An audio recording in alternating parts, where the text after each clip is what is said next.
Trojan here, bringing you physics from afar. Let's talk about energy and work. Energy is one of those concepts that people sort of have their own mental or they have their own everyday colloquial definition for.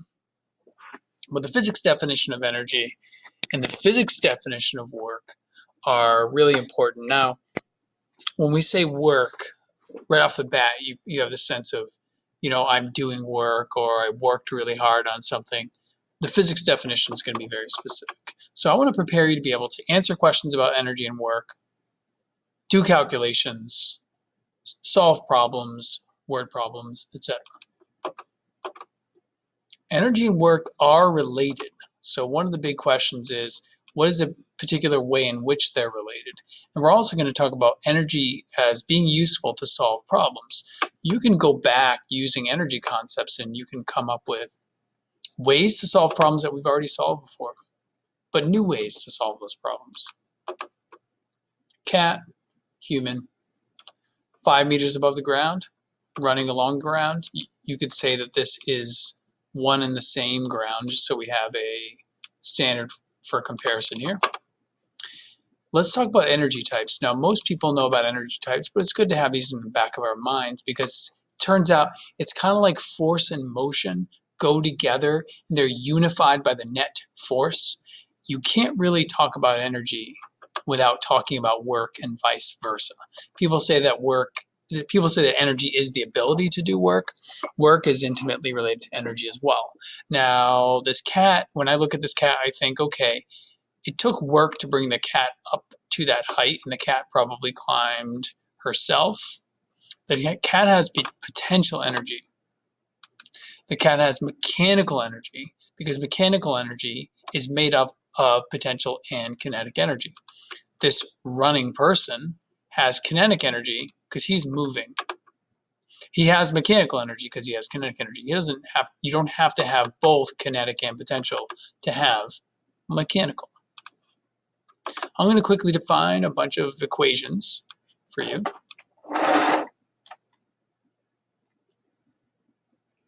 Mechanical energy is simply the sum of potential and kinetic.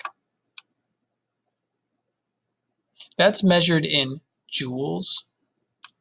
Just like every energy is measured in joules, it's analogous to how every force is measured in newtons, no matter what kind of force it is. I like to think of this as the total useful energy. It does not include things like heat and light and random vibrations. Kinetic energy is also measured in joules. It's 1/2 times the mass times the speed squared. The speed gets squared there. Potential energy, this is gravitational potential. Again, you see mass featured there. You see the gravitational constant on Earth, which is 10. And this is known as gravitational potential energy, not to be confused with like spring potential or elastic potential. This is the physics definition of work. It's a product of force and distance. More specifically, notice that. Look at that. Work is also measured in joules. This is the force it took to move an object over a certain distance. This is a new definition. See if you can pause the video and play along and fill in some blanks. Should we be taking notes here? Yeah, that's an official entry. That's an official entry. That's not an official entry. So official, official, official. Blank is a transfer of blank. See if you can play along using these terms. Product, work, energy, joules, force, joule, scalar, force, distance. Blank is a transfer of blank. Work. This is the definition of work. It's a transfer of energy. So it's not just something possessing energy, it's the active transfer. It's a verb. And that happens because of a force. Whenever you do work on an object, you put energy into that object. So objects gain energy because work was done on them, and conversely. So work is the product of two things, distance and force.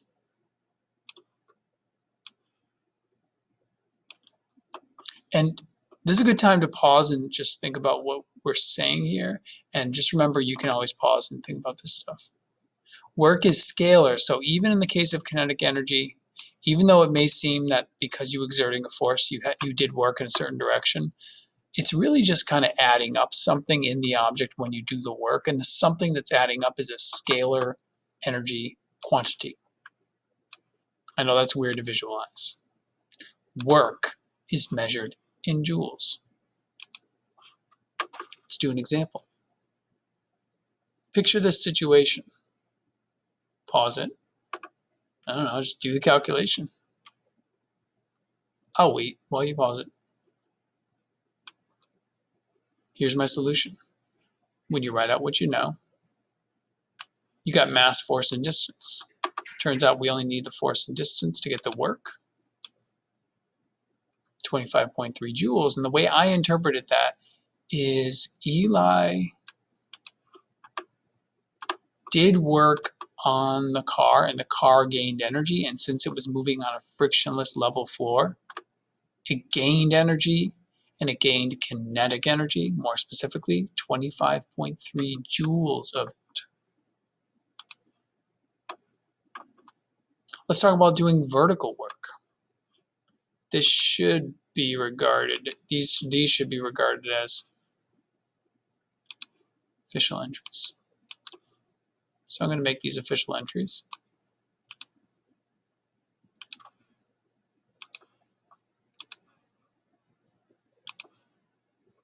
Vertical work. What about lifting an object? Well, think about how much force it takes.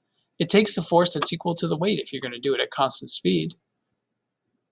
I know what you're thinking. We could debate this for like half an hour. There's a lot of subtleties involved in this, but for now, take my word for it. 5 kilograms, 50 newtons, 70 kilograms, 700 newtons. You need a force equal to the weight. Okay. So if we're going to calculate the vertical work to lift this book, why don't you pause it and give it a shot? I don't see a force in there. You got to think. Well, the force that's required to lift it is equal to the weight. So the force is 30 newtons.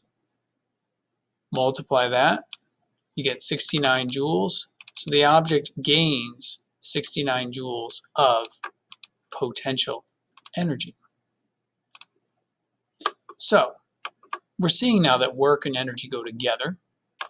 We're seeing now that the connection between the two is conceptual. This has been Turgeon giving you Physics from Afar.